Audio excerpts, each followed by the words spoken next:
СДСМ повторно удира по джебот на граѓаните. Се зголемува цената на водата. Ова е втор шок по зголемувањето на акцизата за дизелот од 3,5 денари. Од јануари граѓаните плаќаат поскап дизел, наскоро ќе плаќаат и поскапа вода. СДСМ 8 месеци е на власт во Република Македонија, а во државата не е отворена ниту една странска фабрика. Државата се задолжи за повеќе од 1 милиарда и 300 милиони евра, а на повидок се нови и покачени даноци. Мерките за субвенционирање на вработувањето стана мисловен поим, а секојдневно имаме масовни отпуштања на луѓе од работа. Додека граѓаните се уште се справуваат со сиромаштијата и безработицата, а стапката на сиромашни граѓани е се уште висока, СДСМ, наместо да ги продолжи успешните политики на ВМРО-ДПМН со цел намалување на невработеноста, своето време го троши на антидржавни договори и неуставни закони. СДСМ, наместо живот, донесе беда. Трошоците на живот порасна за 1,4%, а цените на мало за 3,2%, и што директно влијае на намалување на стандардот. Економијата стагнира, а во третиот квартал растот е само 0,2%, без изглед за приближување до ветените 5% раст. Според статистиката, над 450.000 македонци се сиромашни.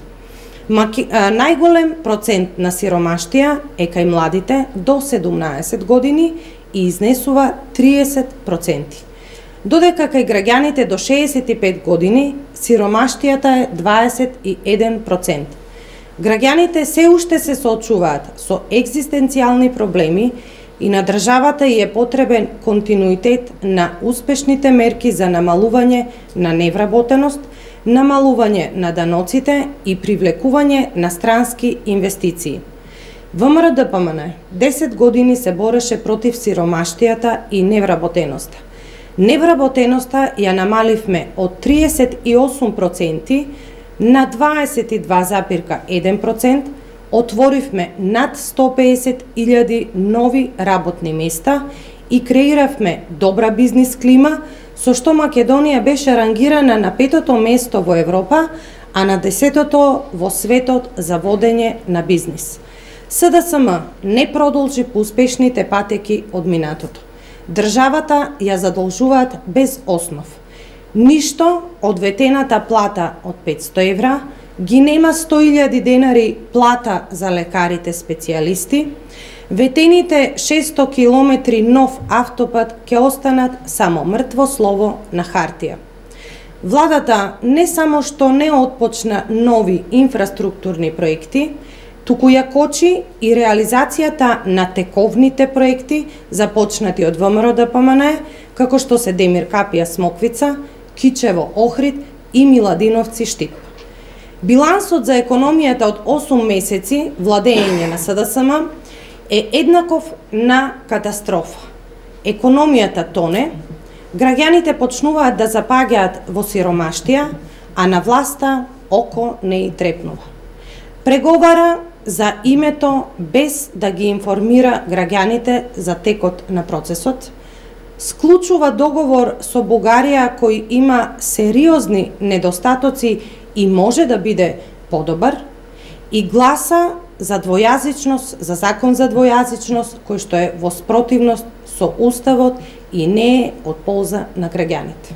Ви благодарам на вниманието. Повелете доколку имате прашања. Господин Лашовска, колку амандмани ќе поднесете на законот за јазици?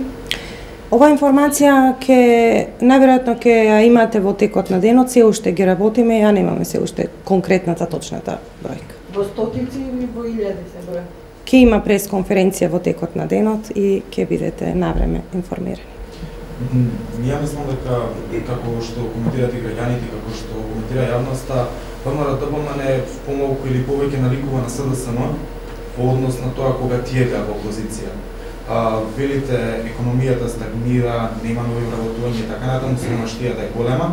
Дали сиромаштијата се зголемила сега или пак сиромаштијата останата на исти левел како што била претходно кога вие бевте на власт? Економијата е наука на бројки.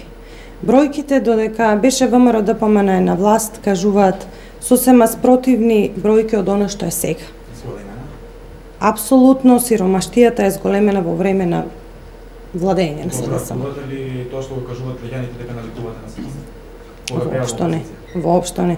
Сите мерки кои што ВМРО ДПМН ги превземаше додека беше на власт беа во насока на намалување на сиромаштијата и намалување на невработеноста. Јас ќе потсетам дека тоа го кажав и пред малку дека додека беше ВМРО ДПМН на власт отворивме нови 150.000 работни места.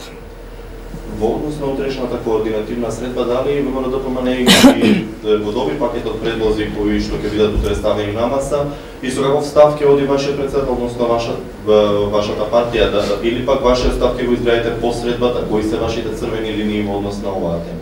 Во однос на овие теми, во текот на денот или најверојатно утре, партијата ќе има конкретни и точни информации и податоци. Тоа ќе треба да прашате во Центарот за комуникација, ова е денеска тематска пресконференција.